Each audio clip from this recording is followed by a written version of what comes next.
반갑습니다. 송재준입니다. 총선이 이제 진짜 코앞으로 다가왔습니다.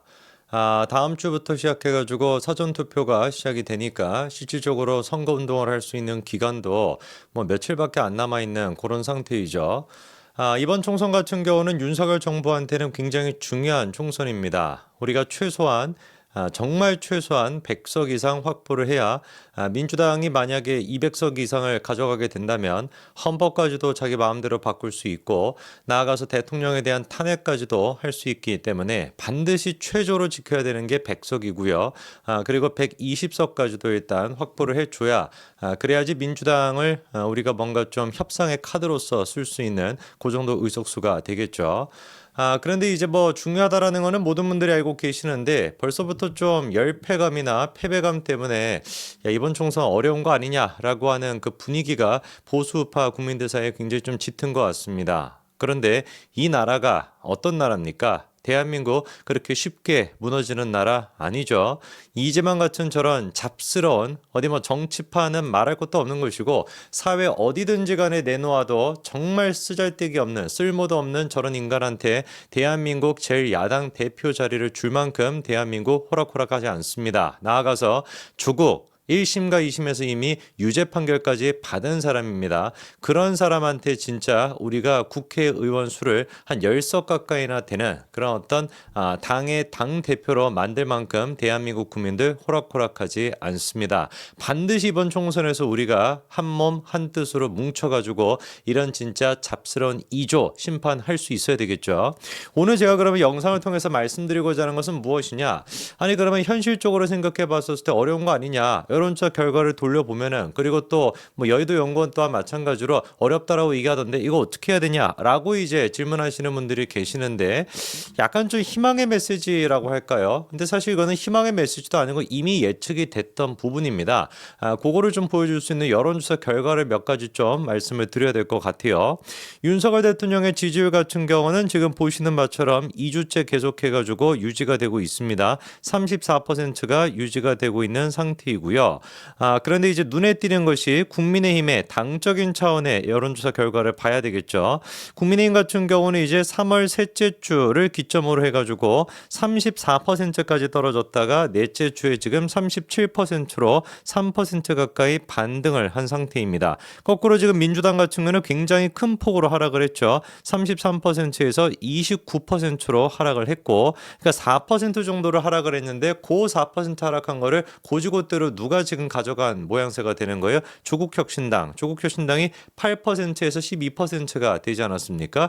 그래서 조국혁신당에서 4%가 오르니까 민주당에서 4%가 빠지는 이런 지금 모양새가 되는 것이고 국민의힘 같은 경우는 3%나 반등하는 그런 여론조사 결과가 나왔습니다.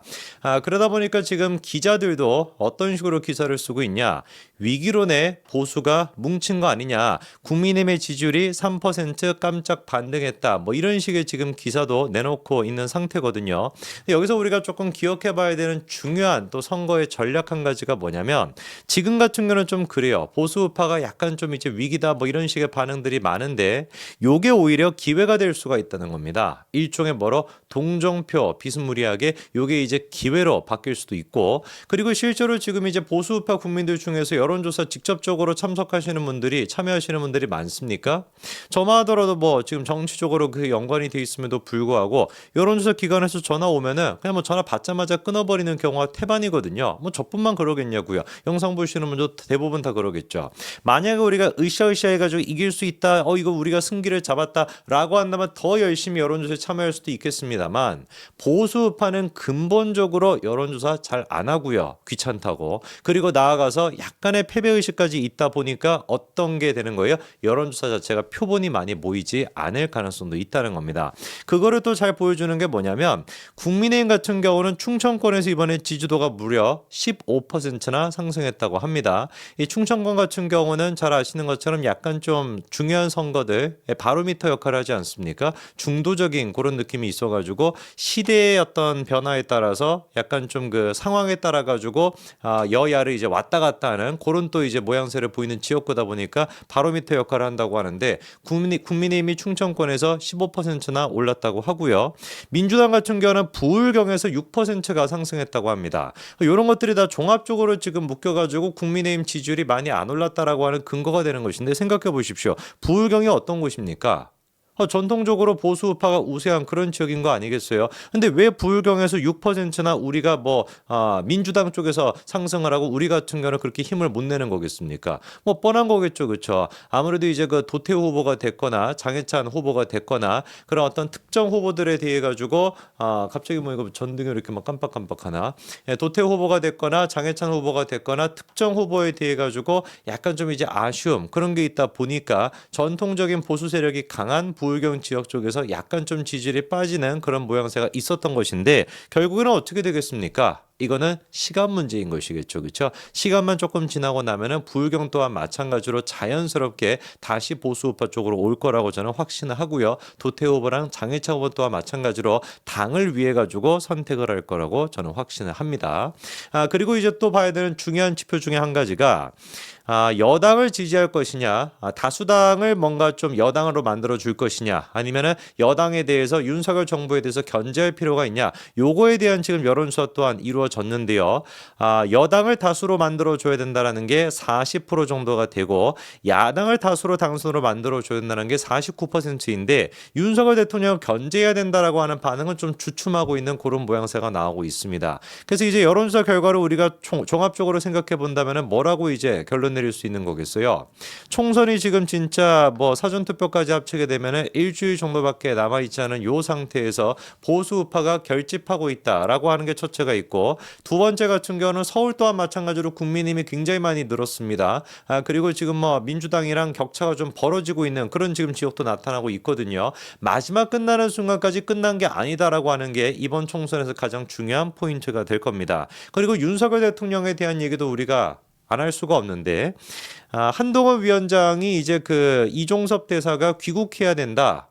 귀국해가지고 조사를 받아야 된다라고 요청했던 게 17일입니다. 2월, 그러니까 3월 둘째 주랑 셋째 주, 그 사이쯤에 이제 귀국해야 된다라고 얘기를 했고요. 그리고 난 다음에 그 이후에 나왔던 3월 셋째 주, 넷째 주 여론조사에서 아까 말씀을 드린 것처럼 반등을 했거든요. 그러니까 이게 뭘 보여주는 거겠습니까? 분명히 지금 대한민국의 무당층 그리고 정치에 대해 가지고 관심이 없는 중도층이라고 하는 사람들 같은 경우는 이런 식의 이슈에 대해서 예민하게 반응을 한다는 거예요. 근데 이번에 또 윤석열 대통령이 어떤 결단을 내렸습니까? 이종섭 사퇴하는 걸로 결단 내리지 않았습니까? 여당 쪽에서는 뭐 벌써부터 뭐 그런 얘기가 나옵니다. 이것 좀 약간 늦었던 거 아니냐? 이 시간이 다 지나가지고 지금 사퇴한다는 게 무슨 의미가 있냐? 타이밍을 놓쳤다. 그런 얘기를 하고 있는데 저는 전혀 그렇게 생각하지 않습니다. 윤석열 대통령 입장에서도 이종섭 대사 입장에서도 얼마나 억울하겠습니까? 답답할 거예요.